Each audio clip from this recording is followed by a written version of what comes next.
under the weight of the uniform. In the small town of Kandala, people used to believe that when the police arrived, safety followed.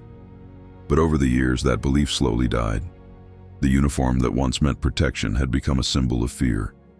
Every morning, shop owners opened their stores not knowing if they would make profit or lose everything to the officers who walked the streets like kings. They didn't ask for permission. They demanded respect, money, and silence.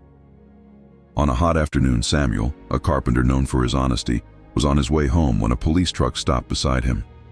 "Where's your ID?" the officer shouted. Samuel reached into his pocket, explaining calmly that he had left it at the workshop.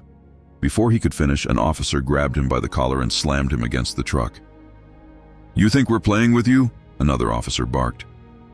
People stood at a distance: Mama Ruth, young Daniel, and the old shoemaker, Baba Tunde. They watched like prisoners inside their own community. Nobody dared to speak. In Kandala, speaking up meant trouble, and trouble meant pain. The officers searched Samuel's pockets, found nothing, yet insisted he was hiding something. They beat him with their batons, calling him a criminal. His cries filled the street, but the people's fear kept them frozen. When they finally released him, Samuel could barely stand. He staggered home, blood on his shirt, dignity shattered. His wife, Evelyn, burst into tears when she saw him. "What did you do?" she asked.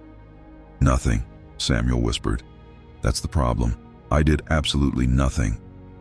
Word spread quickly. The next day, the officers returned to the market demanding protection money from each shop. When one young woman, Joy, refused, they overturned her goods and threatened to arrest her for disrespect. The town had reached its breaking point. That night, the people gathered secretly behind the church. Samuel stood before them, bruised but determined. "We cannot continue like this," he said softly. "If we stay silent, they will take everything, even our courage."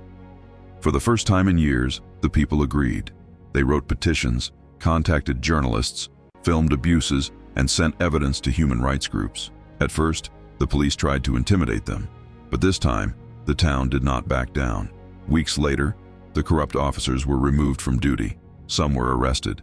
For the first time in a long while, the streets felt lighter. The oppression had been heavy, but the people learned something powerful. When fear controls one person, oppression grows. When courage unites a community, oppression falls. Subscribe for more.